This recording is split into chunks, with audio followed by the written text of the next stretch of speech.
Maintenant, moi, je veux juste essayer de mettre d'accord tout le monde. Je n'ai pas aimé ce que vous avez dit tout à l'heure. J'ai un peu mieux aimé ce que vous avez dit. Il y a eu combien de morts? Je suis sûr qu'il n'y a personne qui est capable de répondre ici. Il y a eu combien de morts de la rue cette année? En fait, il y en a un tous les 2 jours. 3, ouais. Il y en a un tous les 2 jours. Un mort de la rue tous les 2 jours. Vous n'avez pas marre? La France, elle a le droit de voir les morts devant chez toi? Ça ne vous dérange pas de vous dire qu'il y a des femmes qui accouchent dehors? Il y en a qui en profitent. Écoutez-moi, il y en a qui en profitent. Même dans tout ce que vous faites, dans toute votre vie, il y a des gens qui en profitent. Peu importe. Ceux qui vont manger au restaurant, ceux qui travaillent, il y a des gens il y a des profiteurs dans n'importe quel truc. Même moi, à l'hôtel de la rue, j'ai des gens qui sont venus au BMW. Excusez-moi, laissez-moi terminer. Quand vous avez parlé, vous laissez parler. C'était terminé, pardon. C'est quoi cette histoire de BMW? Quand j'ai ouvert l'hôtel de la rue, moi aussi, j'ai eu des gens arrivés devant chez moi avec des BMW.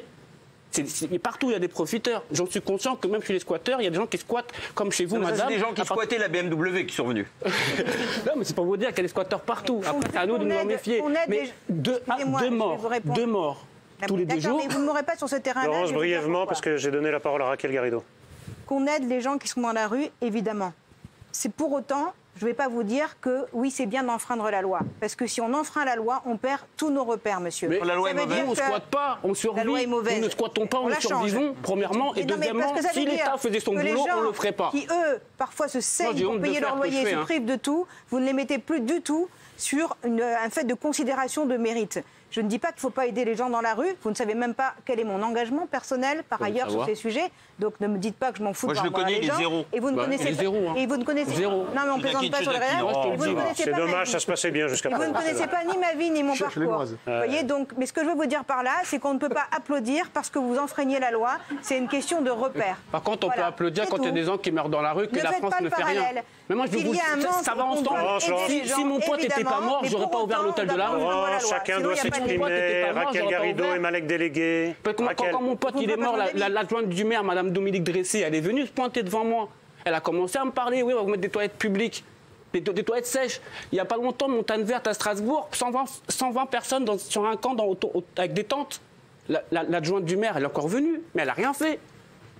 Ils se déplacent, les élus. La préfète, elle m'appelle, elle me dit ouais, il ne faut pas faire de squat, arrêtez de squatter notre ville. Bah, c'est pas grave, je vais à Nîmes. Monsieur Lafetteur, je voudrais que le tour de table soit complet. Raquel. Ouais, mais eux, ils font rien. Eux, ils font strictement rien.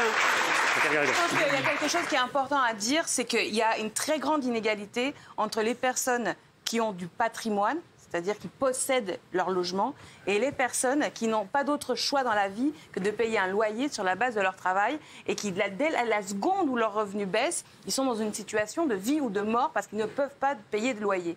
Et la concentration du patrimoine entre certaines mains pose un problème, et l'utilisation...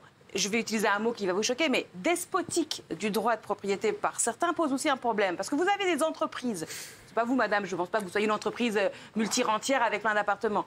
Mais il y a des entreprises... Je ne suis pas un cas isolé, madame. C'est ça qu'il faut savoir. Juste pardonnez-moi, si je peux terminer mon exposé. Il y a des entreprises en France qui ont un grand parc de logements, et qui les laissent vides parce qu'ils font de la spéculation, parce que finalement ils font des comptabilités, et puis ils disent c'est mon droit de propriété. Mais moi je ne suis pas d'accord avec ça.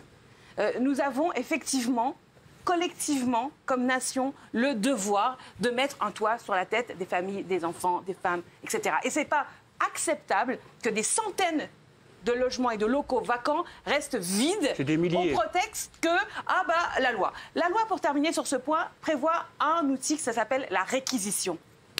Et ça n'est jamais utilisé. Donc moi, je veux bien qu'on me dise, la loi, moi je dis, appliquons la loi. Appliquons la loi de réquisition des logements vides. Pardonnez-moi, mais ça a été utilisé chez moi. Le préfet de police a refusé d'expulser cette personne.